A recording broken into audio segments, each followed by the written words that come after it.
Bedakan iman dengan percaya. Jadi di Kristen itu nggak ada iman. Di Kristen itu nggak ada iman. Kata iman itu hanya ada di Islam. Kata iman itu hanya ada di Al-Quran. Di Bible bahasa Yunani itu nggak ada iman. Mulutmu kayak pantat ayam terus ngomong, udah stres kau. Coba kau tunjukkan di dalam kitabmu ada nggak kata iman? Nggak ada. Itu hanya hasil curian dari Al-Quran. Sekali lagi di Kristen itu nggak ada kata iman. Mereka hanya mencuri kata iman dari Al-Quran. Paham? Hanya mengambil kata iman. Tak ada. Carikan saya kalau ada. Itu hanya terjemahan di Indonesia aja kata iman itu. Dan mereka mengambil dari Al-Quranul Karim. Jadi orang beriman itu adalah mereka yang tak melihat, tapi mereka meyakini. Mereka yang tak melihat, tapi mereka percaya. Percaya kepada yang tak terlihat, dan diyakini dengan hati, dibenarkan oleh akal, dan kemudian tertulis oleh wahyu. Itulah yang disebut iman. Contoh, sanurihim ayatina fil afaq wa fi anfusihim hatta yatabayyana lahum annahul haqq. Awalam yakfi bi rabbika annahu ala kulli syai'in syahid. Iman. Apa kata Allah? Hei manusia, kamu tak akan pernah sanggup melihatku. Jangankan melihatku, melihat akalmu kau tak sanggup. Jangankan melihatku, melihat rohmu pun kau tak sanggup. Jangankan melihatku, melihat suaramu pun tak sanggup. Bahkan sekedar untuk melihat bentuk daripada wujud manis itu kamu tak akan pernah bisa lihat. Apalagi aku yang menciptakan kesemua itu. Maka bagaimana caramu bisa menemukan aku? Aku simpan serpihan cahayaku di dalam dirimu berupa akal, sehingga ketika aku melontarkan kalamku kepadamu, kamu paham betul bahwa orang-orang kafir itu hanya menyembah pantat manusia. Sanurihim ayatina fil afaq wa fi anfusihim. Orang yang berakal akan tahu Tuhan itu ada. Hanya cukup melihat Yesus lahir tanpa ayah. Itu bukti Tuhan ada, menciptakan dia tanpa ayah. Yesus mampu bermukjizat. Itu bukti Tuhan mampu memberikan mukjizat kepada ciptaannya makhluk yang bernama Yesus. Itu iman. Haleluya. Kalau ada Tuhan nempel di tembok, itu bukan Tuhan. Itu semacam cicak. Kalau ada Tuhan nempel di tiang listrik, itu bukan Tuhan. Itu selepel kelelawar yang nyangkut kabel listrik. Tapi yang namanya Tuhan pencipta langit dan bumi, kata Yesus di dalam Yohanes 5 nomor 37, Tuhan pencipta langit dan bumi, kata Yesus, itu tidak bisa dilihat, suaranya pun tidak bisa didengarkan. Itu kata Yesus. Tapi kalau Kristen penyembah setan, Tuhan itu keluar dari kubur. Kalau dia penyembah setan, Tuhan itu bisa dibunuh. Kalau penyembah setan, Tuhannya bisa ditampar. Kalau penyembah setan, Tuhannya punya nonot, sudah digitu dipotong. Kalau penyembah setan, Tuhannya lapar, kalau nggak makan. Kalau penyembah setan, Tuhannya tidur kalau lagi ngantuk. Kalau penyembah setan, Tuhannya mati kalau kena tombak. Itu penyembah setan. Jadi penyembah setan ini mencari Tuhan mana bisa ketemu. Gak bisa ketemu. Makanya hanya orang berakal yang bisa sampai kepada Tuhan. Orang yang tidak berakal Tuhannya sembarangan. Ada orang yang bisa membangkitkan orang mati, dikira Tuhan. Padahal murid-muridnya mengiranya setan, hantu. Dianggapnya Tuhan. Orang-orang yang hidup sesamanya justru menganggapnya hantu, malah dia menganggapnya Tuhan. Lukas 24 nomor 37. Mereka kaget dan ketakutan sebab mengira melihat hantu. Ternyata manusia-manusia cupu, makhluk-makhluk tak berguna ini, penyembah makhluk kuburan ini justru menganggapnya Tuhan. Nah, di ayat lain saudara-saudara sekalian, Allah Subhanahu wa taala mengatakan begini. Di dalam surah Qaf ayat 16, Allah Subhanahu wa taala berfirman kepada orang yang beriman, bukan kepada orang yang mengambil kata iman padahal dia enggak beriman. Walaqad khalaqnal insan wa na'lamu ma tuwaswisu bihi nafsu. Itu kata Quran. Dan sungguh aku Allah telah menciptakan manusia dan mengetahui apa yang dibisikkan oleh hatinya. Allah kidaras. Dan kami lebih dekat kepadanya daripada urat lehernya. Jadi pencipta langit dan bumi mengatakan, aku menciptakan manusia dan mengetahui apa yang dibisikkan oleh hatinya, dan aku lebih dekat kepadanya daripada urat lehernya. Ini baru Tuhan. Ini baru Tuhan. Ada nih menyembah makhluk yang tidak tahu kapan buah ara, kapan musimnya, kapan tidak musimnya. Apaan tuh? Ini dia berpuasa, lapar, dia mau tahu ini buah ara atau berbuah atau tidak. Didekati pohon ara itu, ternyata pohon ara itu tidak berbuah karena memang bukan musimnya. Dasar bukan Tuhan yang nggak tahu kapan musim buah ara, kapan tidak. Apa yang terjadi? Karena kesal, dikutuknya lah pohon ara itu. Kemudian penyembahnya datang. Apa kata penyembahnya? Aku tak percaya kalau Tuhan tak nampak. Nanti aku percaya kalau Tuhan disunat. Aku tak percaya kalau Tuhan tak nampak. Nanti aku percaya kalau Tuhan itu mati, ditombang, ditampar, diludahin, digantung, dibunuh. Aku tak percaya kalau Tuhan tak nampak. Oh ye, nanti ku percaya kalau Tuhan keluar dari kubur hantu kapang. Itulah orang-orang bahlul, orang dongok yang rugi pencipta langit dan bumi menciptakannya karena tak bermanfaat sama sekali. Lebih baik dia jadi kodok yang hamil 9 bulan. Demikian teman-teman. Lanjut.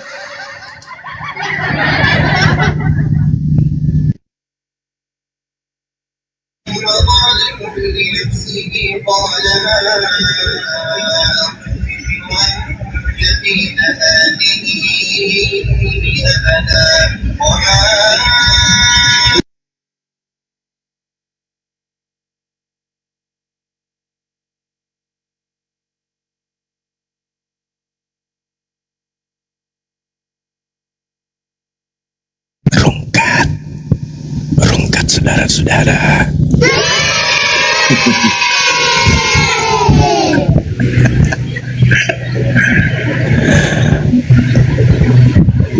Ayo pendeta berubah, naiklah.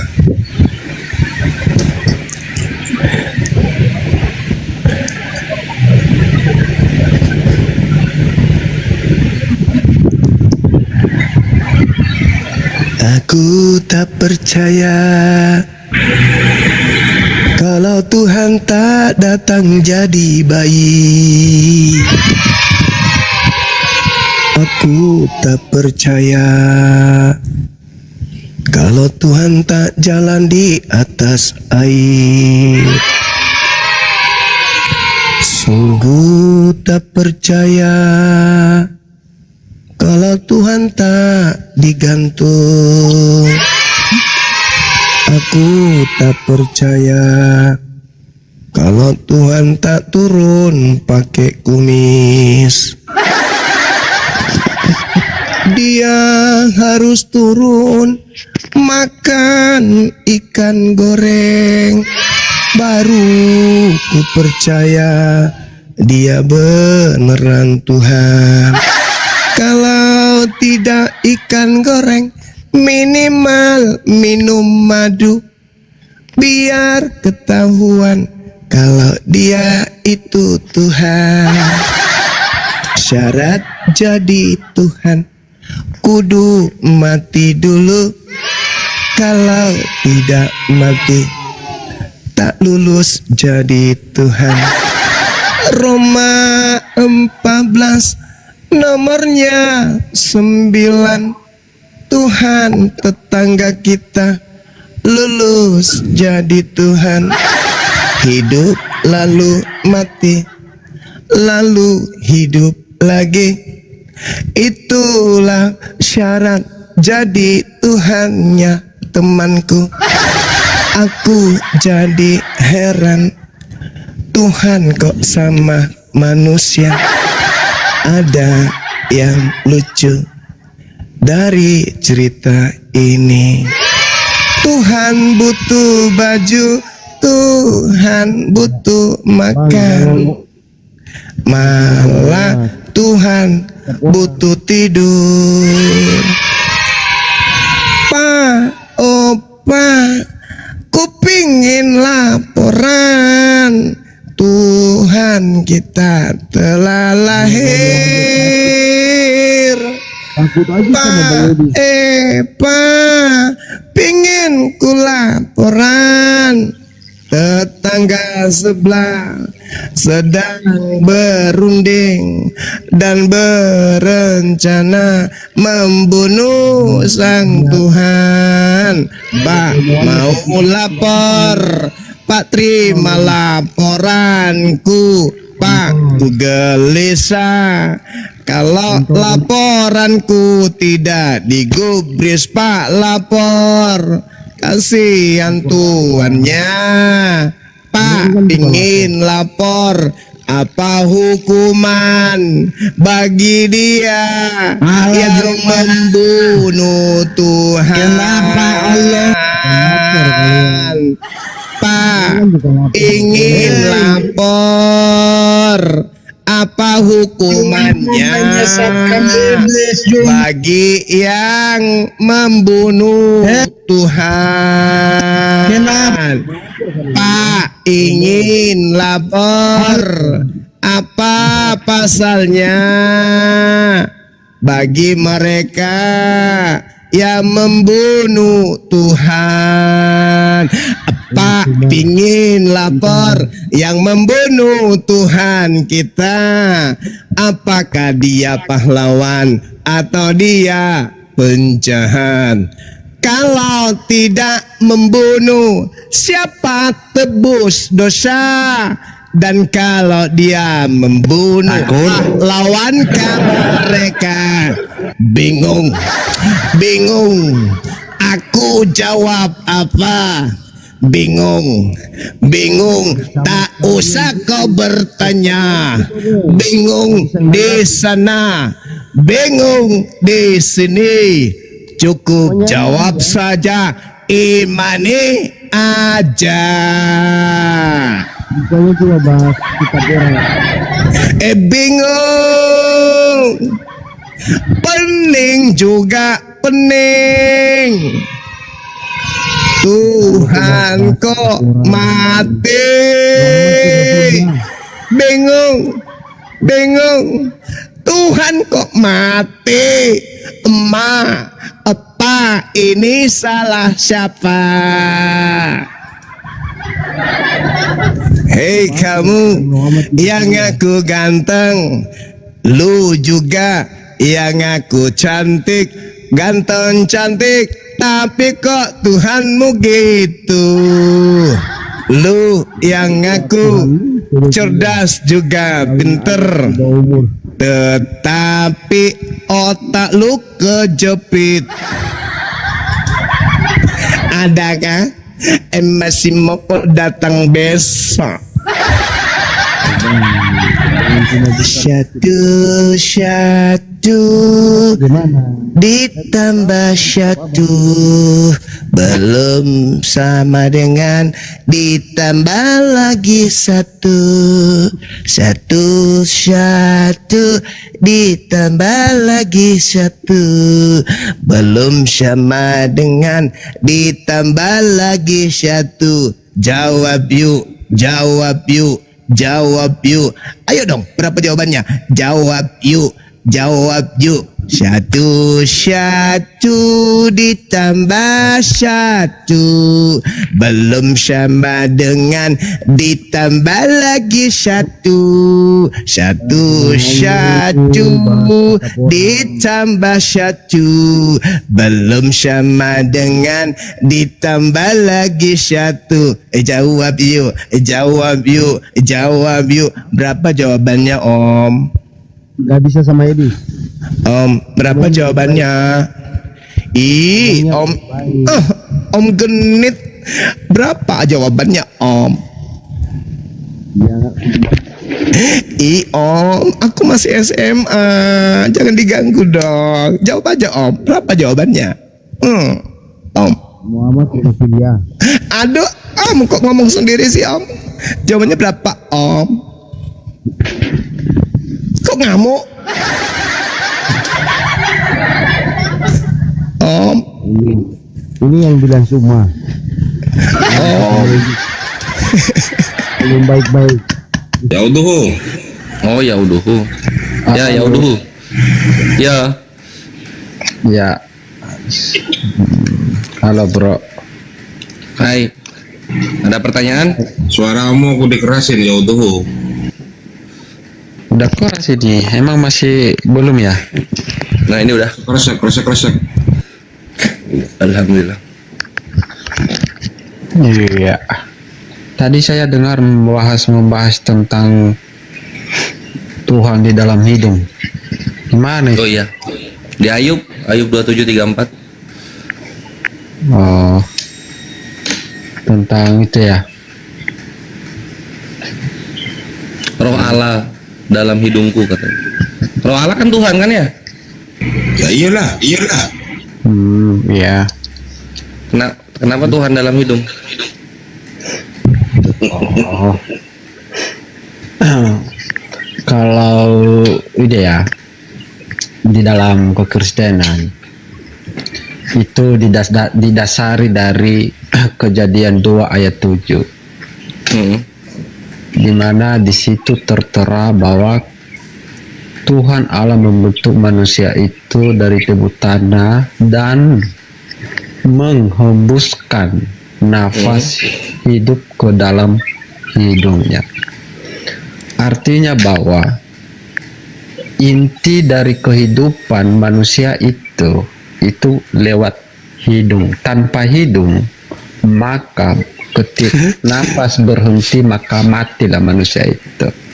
Jadi pertama kali Tuhan meniupkan nafas itu melalui hidung.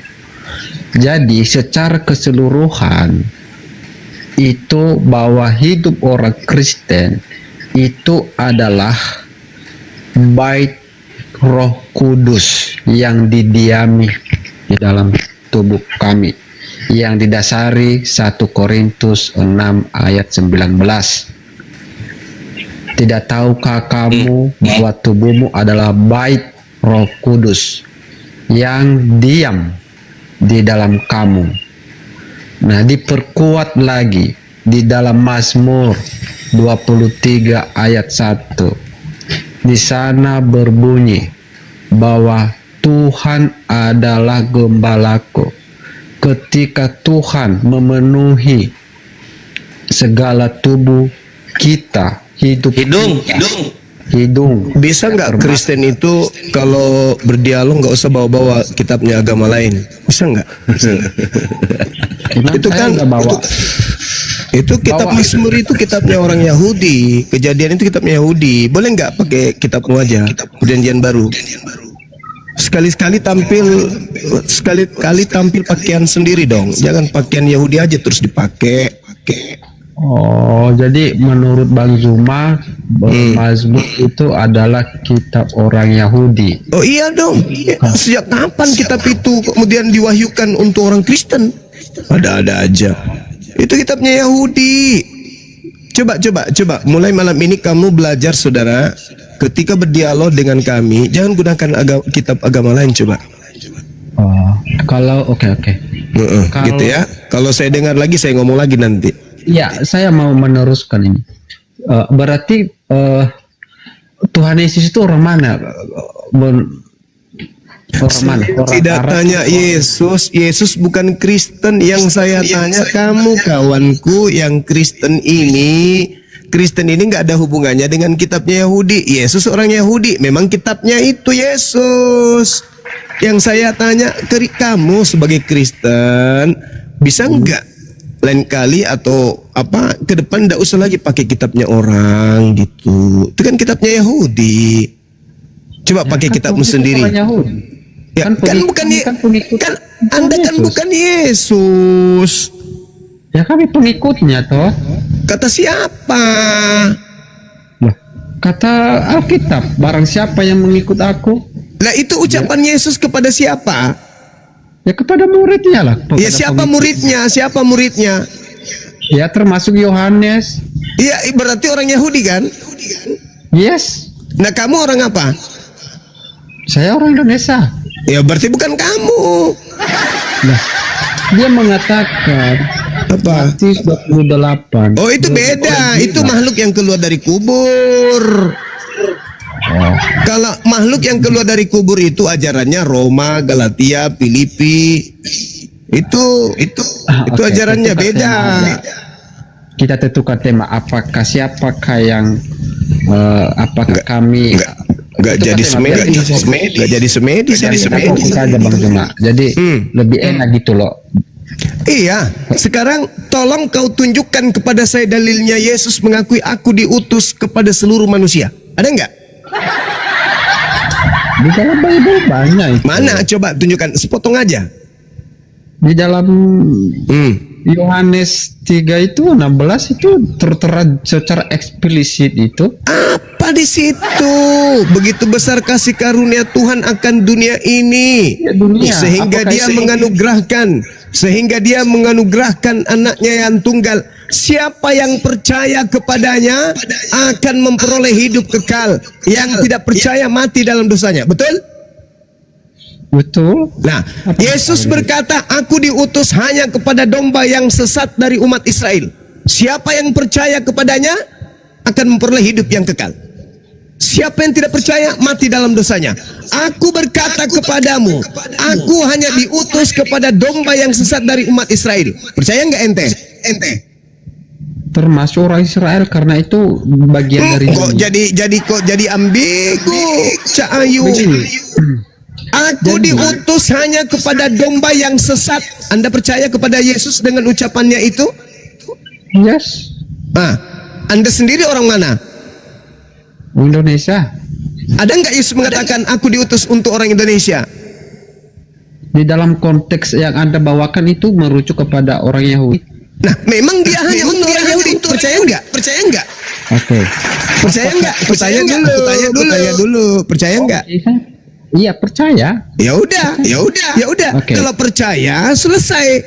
Makanya saya katakan, kenapa Anda membawa kitabnya orang Yahudi? Argumenmu bisa saya bantah begini. Ya, bantah memang bisa, tapi data mana? Iya. Saya minta. Iya. Yesus mengaku aku diutus kepada seluruh umat manusia mana? Kamu mengatakan bahwa Yesus Kristus hanya diutus kepada Bani Israel. Itu bukan saya yang mengatakan, Cak Ayu. Iya. Itu ucapan Yesus. Sekarang kau bantah Yesus. Kau bantah, hei Yesus. Iya, Kata siapa lu hanya untuk Bani Israel? Lu untuk gue juga dong.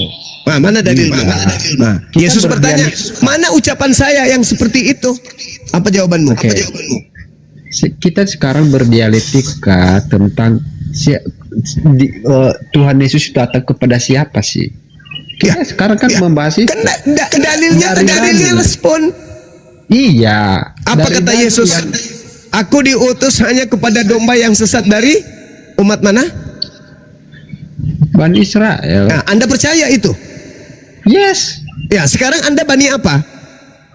Indonesia. Nah, masuk nggak Anda di situ?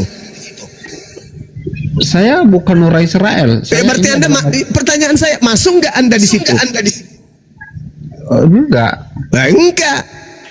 Oke, sudah. Berarti Sekarang saya ya. Berarti Anda adalah Begini pemahaman Anda Bang Jun. adalah serigala yang nyamar dom. Ya enggak. Lo kok enggak? Oke ya. Saya ini membuka Anda berpikir begini. Anda membawa Yohanes 3 nomor 16, enggak malu bawa data itu. Oke. Coba Anda baca. Kamu jawab dulu ini. Kamu jawab aja satu pertanyaan ini. Iya, silakan. Israel bagian dari dunia atau ya atau tidak? Bagian dari dunia, jelas lah. Apaan sih? Betul. Betul. Dia datang melalui bangsa Israel, kaum Yahudi. Ya. Dan dia hadir di sana. Dan Israel adalah bagian dari dunia. Iya. Ya kan? Terus Berdasarkan dalil 3 ayat 16. ya. Barang siapa yang percaya kepada dia, bukan barang siapa. Lah iya begitu. coba baca dulu. Karena begitu besar kasih karunia Tuhan akan dunia ini, sehingga ia menganugerahkan anaknya yang tunggal, supaya setiap orang yang percaya kepada anaknya tidak binasa, melainkan beroleh hidup yang kekal. Ketika anaknya berkata, aku diutus hanya kepada domba yang sesat dari umat Israel, yang percaya kepada ucapan Yesus itu memperoleh hidup kekal atau binasa? Yang percaya memperoleh hidup yang kekal. Saya garis bawah. Berarti ketika Yesus mengatakan aku diutus hanya kepada domba yang sesat dari umat Israel, Anda percaya atau Anda tidak percaya? Saya nggak membantah argumenmu. Ya, saya sedang bertanya. Saya nggak mengatakan kamu membantah atau tidak membantah. Silakan. Iya. Nah, kamu percaya nggak ketika Yesus berkata, aku diutus hanya kepada domba yang sesat dari umat Israel? Kamu percaya? Udah. Kamu percaya nggak? Yes. Nah, berarti kalau kamu percaya ucapan Yesus itu, berarti kamu percaya bahwa Yesus hanya untuk Bani Israel. Atau kamu jangan-jangan nggak waras? Israel bagian dari dunia apa tidak? Ya apa tidak? Bagian dari dunia. Nah, jadi ketika dia datang, gini, ketika dia datang, ya, melalui kaum Yahudi atau Israel, artinya bahwa dia menyatakan dunia harus percaya bahwa dia adalah utusan Tuhan untuk siapa? Orang Israel. Ya itu Pak tahu. Nah sekarang kamu percaya kalau dia diutus hanya untuk Bani Israel kan? Kamu percaya kan? Loh, dari tadi. Oke. Nah makanya sekarang saya deteksi otak Anda itu berfungsi atau tidak. Ketika Anda percaya ucapan Yesus itu, saya tanya, apakah Yesus diutus hanya kepada domba yang hilang dari umat yang sesat dari umat Israel? Yes. Nah, Anda sendiri berarti tidak diutus kepada Anda. Karena Israel bagian dari dunia. Kok jadi kayak begitu, Coach? Yesus diutus menurut Yesus hanya kepada domba yang sesat dari umat Israel. Anda katakan Anda percaya. Di situ ucapan Yesusnya hanya mono. Dalam bahasa Yunani, mono artinya hanya satu doang, hanya kepada Israel doang aku diutus. Kalau ente mengatakan ente percaya ucapan Yesus itu, berarti ente kedudukannya sama seperti saya. Dia Yesus bukan diutus untuk saya, tapi hanya untuk Israel. Dunia harus tahu itu. Bantah lagi ucapanmu sendiri, bantah. Oke. Oke apa? Cara memahami Bible itu Harus gila gitu. Harus berlawanan, cara memahaminya harus berlawanan gitu. Ketika Yesus berkata, aku hanya diutus kepada domba yang sesat dari umat Israel, kita pahami bahwa Yesus diutus untuk seluruh umat manusia. Gitu maksudmu? Gitu? Semua orang harus kau buat gila. Ikut-ikut kau gila gitu maksudnya? berbicara. Selesai. Udah. Oke. Jadi apa? Secara Universal. dari Yohanes 13 karena begitu besar kasih Kasihkan dunia ini, jadi kata sehingga dia menganugerahkan anaknya yang tunggal. Siapa yang percaya bahwa Tuhan mengutus seorang anak untuk Bani Israel, maka dia tidak binasa, melainkan memperoleh hidup yang kekal. Betul nggak? yes. Begitu dong. Berarti kita harus percaya kalau Yesus itu diutus hanya kepada domba sesat bagi umat Israel. Itu hal yang harus Boleh saya dipercaya. berbicara? Ya, silakan. Boleh berbicara? Boleh. Yang penting pintar. Oke. Kata inti dari ayat Yohanes 3:16 itu hanya satu kata. Besar kasih karunia akan dunia ini. garis bawahi.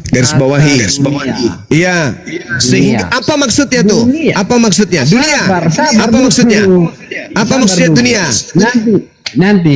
Nanti Anda membantah. Jadi biar saya bernarasi gitu ya.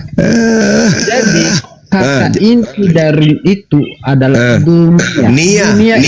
Mencakup secara keseluruhan. Betul. Dan Dunia sesuai harus percaya bahwa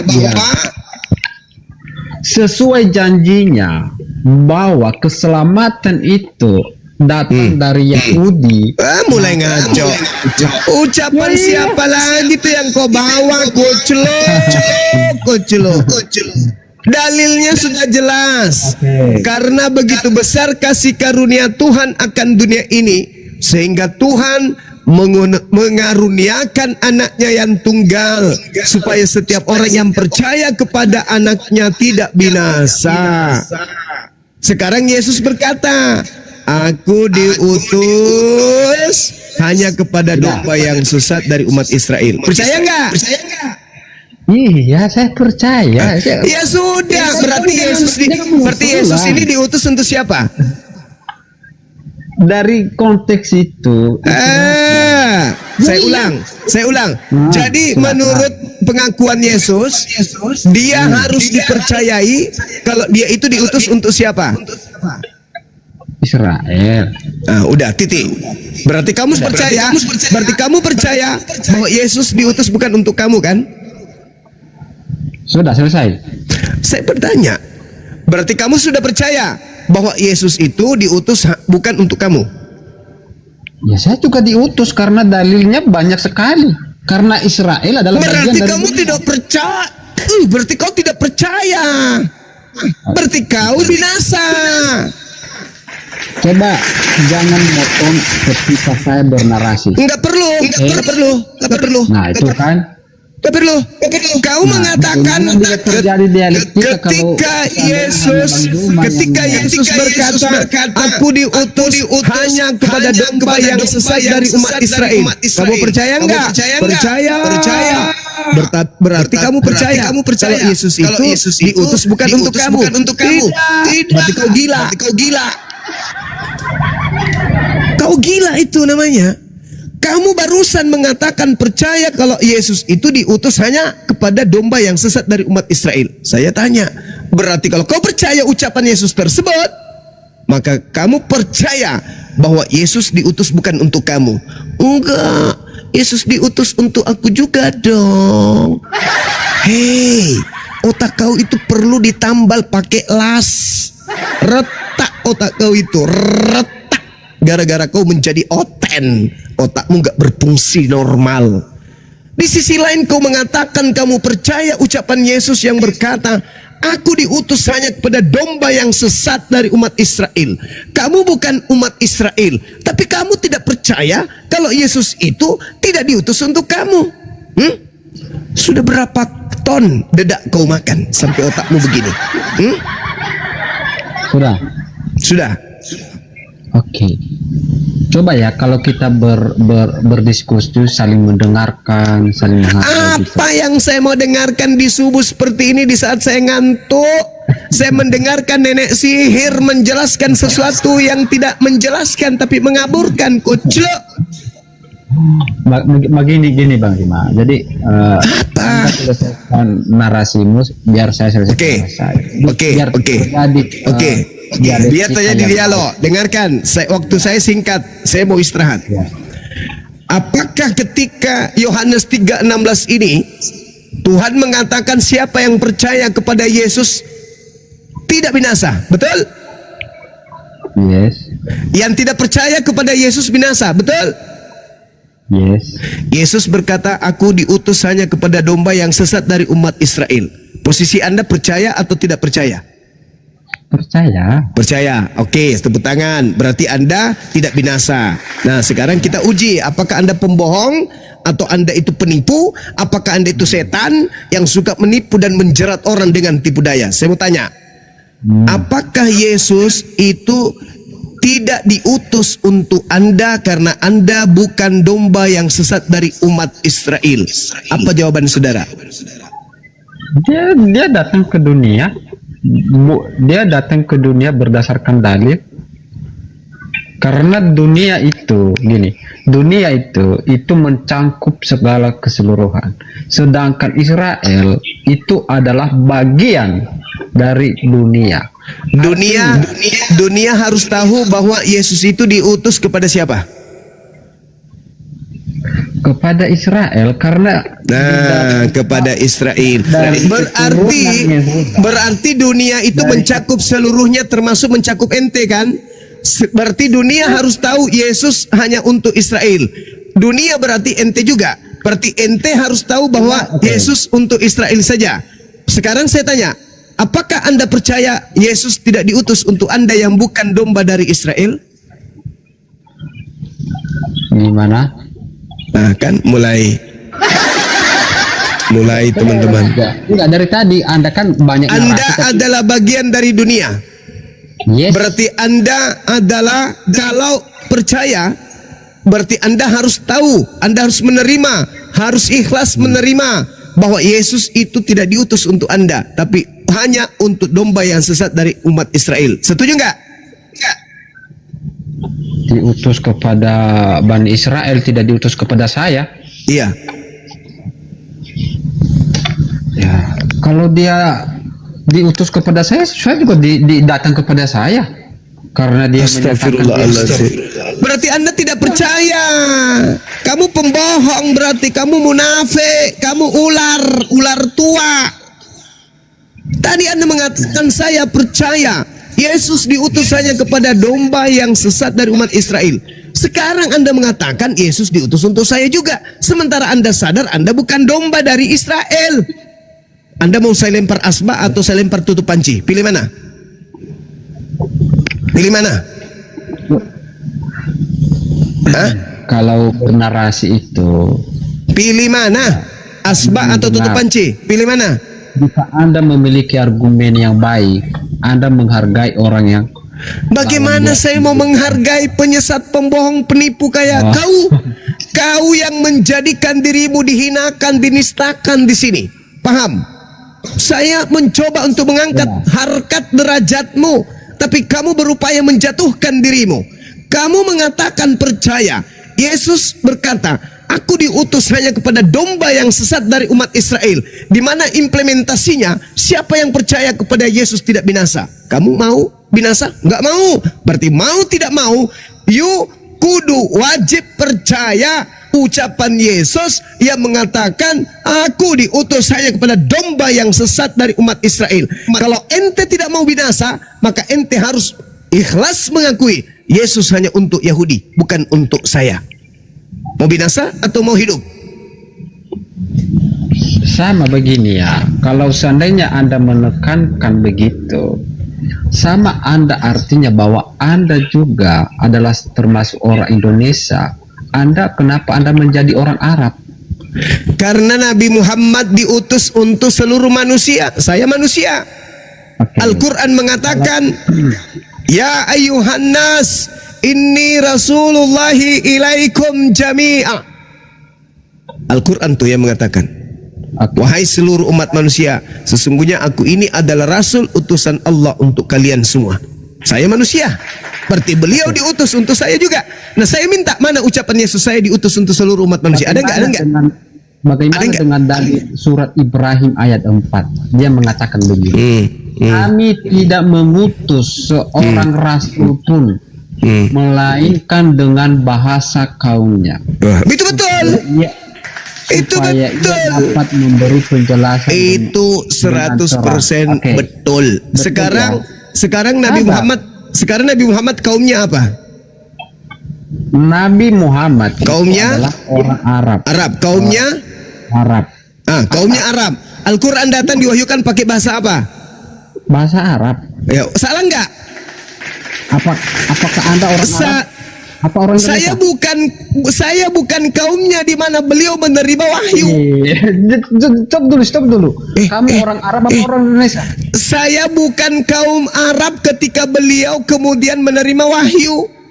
Nah, Itu kenapa berbicara. kamu mengikuti Sekarang dia? saya tanya, itu berbicara kamu mengikuti dia? dengar, itu berbicara pada saat dia menerima wahyu atau bukan? Aku tidak mengutus seorang rasul, melainkan menggunakan bahasa kaumnya. Siapa kaumnya Nabi Muhammad ketika menerima wahyu? Bugis, Ya Bani Arab. Jawa atau Arab? Bani Arab. Arab. Al-Quran datang menggunakan bahasa. Arab. Ketika Al-Quran datang menggunakan bahasa Arab, dia diutus gak kemudian untuk seluruh umat manusia? Atau tidak? Berdasarkan dalil Ibrahim, dia hanya diutus untuk kaumnya, bahasa kaum. Di mana dikatakan saya hanya mengutus kepada kaum Arab? Mana? Ini Benar-benar Ibrahim ayat 4. kulempar kau rok mini nanti lama-lama ya. Tidak ada dalilnya. Oke. Ibrahim ayat 4 itu itu tidak dikatakan bahwasanya aku mengutus dia hanya kepada bangsa Arab, koclo. Aku mengutus aku tidak mengutus seorang rasul melainkan menggunakan bahasa kaumnya. Kaumnya Nabi Muhammad pada saat beliau menerima wahyu itu orang Arab, bukan Bugis, Panuan. Mana dia? Lenyap. Dimakan kutu. Mampus. Layang-layang di permukaan air, Guruna. Ketika Nabi Muhammad menerima Al-Quran dalam bahasa Arab, kaumnya memang Arab karena dia orang Arab. Salah enggak? Enggak salah.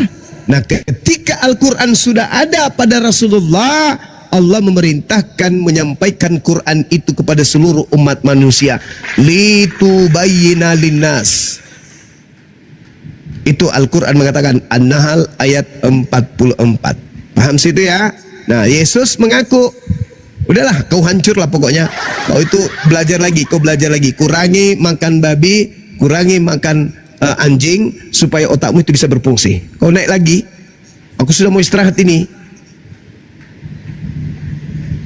Kenapa saya diturun? Bukan kunci dongker kayak ya udah lah. Ya, hantam Bang Adi. Hantam dia. Hantam otaknya maksudnya, hantam otaknya, jangan orangnya. Udah, Kenapa kau saya diskusi diturun? sama guru saya. Ya, karena kau bonyok, kau penipu, kau pembohong, kau penipu. Kau menipu dirimu sendiri tuh. Di saat saya tanya Yohanes 3 nomor 16, begitu besar kasih karunia Tuhan akan dunia ini sehingga ia menugerahkan anaknya yang tunggal supaya siapa yang percaya tidak binasa, yang percaya akan apa? Siapa yang percaya tidak binasa melainkan memperoleh hidup yang kekal. Data selanjutnya, dan siapa yang tidak percaya akan mati dalam dosanya. Nah, sekarang kau katakan percaya. Yesus mau dipercaya. Kata Tuhannya, siapa yang percaya Yesus akan memperoleh hidup kekal. Ketika Yesus berkata, aku diutus saya kepada domba yang seteru umat Israel. Anda percaya enggak? Percaya. Berarti Anda percaya kalau Yesus bukan untuk Anda. Oh enggak, Yesus untuk saya juga. Gemes aku mah. Itu menjadi Udah kau diam. Hush, aku jijik dengar suaramu. Dah. Sut. kau diturunkan. Kalau Orang-orang gila semua ini. Inilah kalau percaya orang yang keluar dari kubur jadi pada gila kau itu. Pas Indonesia dibolak-balik demi untuk kepentingan dokter, kasihan juga. Ini sebenarnya anak ini korban. Korban yang salah itu yang ngajarin dia. Tapi kalau ada orang kayak gini hidup bahagia di dunia muka bumi ini ya. Mestinya kalau kamu punya keyakinan kayak begitu jangan diskusi deh, malu nggak bisa didiskusikan itu. Nabrak semua gitu. Yesus untuk Bani Israel, domba yang hilang Bani Israel. Kalau ingin selamat percayalah seperti itu. Gitu. Tapi dia apa? Ditambah-tambahin. Asal.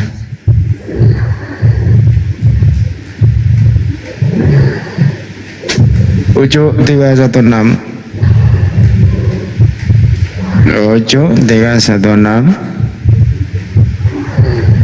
Ya.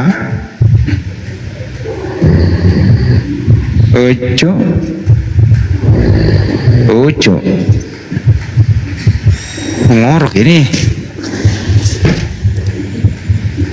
Hah?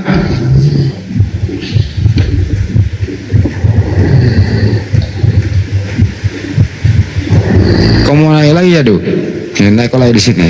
Saya baladai kau. Naik. Ya, Du. Yesus itu diutus untuk siapa? Ya, Du. Sama saya jangan panjang-panjang, pendek-pendek. kenapa? Yesus diutus untuk siapa? Sabar dulu. Kenapa Jawab saja. Yesus diutus untuk? Kalau masalah itu saya bisa kita dialog, tapi kalau Anda fair, Saya ulang kembali. dialog. Saya ulang kembali. Yesus diutus untuk siapa? Ya, kepada dunia. Kepada siapa? Dunia. Apa? Dunia. Kepada datanya di mana? Yohanes 3:16. Kutu monyet Coba, ini naik lagi ternyata. Kita selesaikan ini. Kita selesaikan. Kalau ada Pentasan itu- ayam pada lari Kalau ada turun ini- semua dari kandangnya nih. Ayam-ayam di Sebenarnya rumah ada. sebelah, di rumah Kalau sebelah pada Anda berterbangan, hebat. ternyata kutu monyet ini naik lagi. Pertahankan argumen kalau Anda hebat. Di mana dalilnya Kalau Anda Yesus hebat. diutus Kalau untuk Anda seluruh jago dunia? Kucuk. berapologet, Maju Bang Andi. Dunia. di sini saya tantang siapa yang paling hebat di Komal ini? Siapa yang paling hebat di sini? Ya udah, untuk dunia di mana Saya datanya tantang. untuk? Ya dulu. Di mana datanya untuk dunia? Saya Tertulis tantang. di mana? Mulutmu lebih besar dari otakmu, Dek. Zuma, Untuk gue tantang dunia. dulu ya. Gue tantang. Tentukan tema yang merasa Anda menguntungkan. Kita debat. Ayo. Kau belajar ngomong dulu, belajar ngomong dulu. Belajar ngomong. Gue tantang. Lu belajar bahasa Indonesia dulu baru Dan nantang. gue yakin Yuka Oke, gue lagi lu kaki lu di atas kaki gue, keinjak itu. Siapa yang paling Ya, hebat di gue sini? lagi. Siapa? Di Komal ini. Belajar bahasa Indonesia kamu itu masih grogi kok. Enggak ada kata grogi di dalam diri ya. Aduh, Oke, kalau begitu lanjut ya. Ya, Siapakah Tuhan yang satu itu untuk seluruh dunia? Siapa namanya Tuhan itu? Tuhan Yesus. Hah? Tuhan Yesus. Siapa katanya pinter? Siapa? Tuhan Yesus. Siapa nama Tuhan itu untuk seluruh dunia? Tuhan Yesus. Di mana datanya? Di dalam Hah? Yohanes 3:16. Oke, gue ikutin nggak apa-apa. Ya. Oke, benar ya. Terus yang mati di tiang salib itu Tuhan seluruh dunia. kemanusiaan. Lo katanya Tuhan, kok manusia? Kan di dalam diri kemanusiaannya terdiam, di dalam ada ilahi sang firman. Oh jadi Tuhan untuk seluruh dunia manusia. Yang sang ilahinya, yang firman. Saya ulang lagi. Tuhan untuk seluruh dunia. Bang Andi, pernah nggak lihat patungnya Hercules? Singa sepotong, orang sepotong. Pernah nggak? Ini separuh manusia, separuh singa. Tuhanmu sepotong-sepotong, dek. Sepotong. Dasar Anda mengatakan sepotong itu apa? Dasarmu apa? Apa itu sepotong? Tadi Anda mengatakan separuh manusia. Saya apakah saya mengatakan separuh? Berapa naturnya Tuhanmu? Berapa naturnya Tuhanmu? Berapa natur? 2. Berarti sepotong atau sebelah? Sebelah manusia atau sepotong manusia? Utuh. Saya nggak mengatakan sepotong. Kalau utuh berarti dia cuma satu natur. Kamu 2 atau 1? Jangan 2 mengungkapkan atau apa yang saya 1? tidak ungkapkan. 2 atau 1? 2 kan? Tahu nggak arti sepotong itu?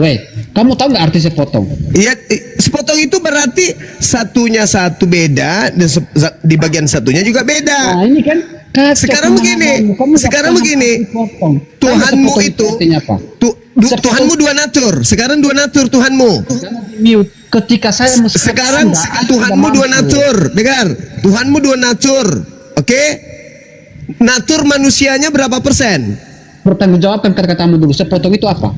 Sepotong itu separuh. Separuh berarti tidak utuh, betul? Tadi kau katakan Tuhanmu itu separuh manusia, separuh Tuhan. Betul nggak? Enggak. Kalimat kamu mengatakan sepotong, betul? Iya, sepotong manusia, sepotong Tuhan. Betul nggak? Oke. Sepotong itu utuh atau tidak? Tidak utuh. Tidak utuh. Berarti artinya bahwa artinya ketika tidak utuh berarti 2 natur. 2 natur. Enggak. 2 natur dong. Gimana sih? Sepotong. 2 natur. Sebagian Tuhan, sebagian bukan Tuhan. Bahasa kerennya sepotong. Sepotong tai kering. Kau sendiri yang mengatakan 2 natur. Kalau dia 2 natur berarti sepotong manusia, sepotong Tuhan. Tuhan tidak mungkin sepotong. Yang sepotong itu dewa. Makanya ada patung singa, badannya manusia. Kepalanya manusia, badannya singa. Itu namanya sepotong. Bukan begitu pemahaman sepotong. Kamu lalu 2 natur ini gimana? 2 natur ini gimana? Coba kau terangkan kepada saya sebelum saya turun. Saya terangkan. Oke. 2 natur itu maksudnya gimana? Oke, naturnya begini. Yang disebutkan natur adalah sepenuhnya manusia dan sepenuhnya manusia. Artinya bahwa tidak ada sepotong. Karena ketika sepenuhnya manusia, sepenuhnya Tuhan. Berarti ada berapa yang penuh di situ?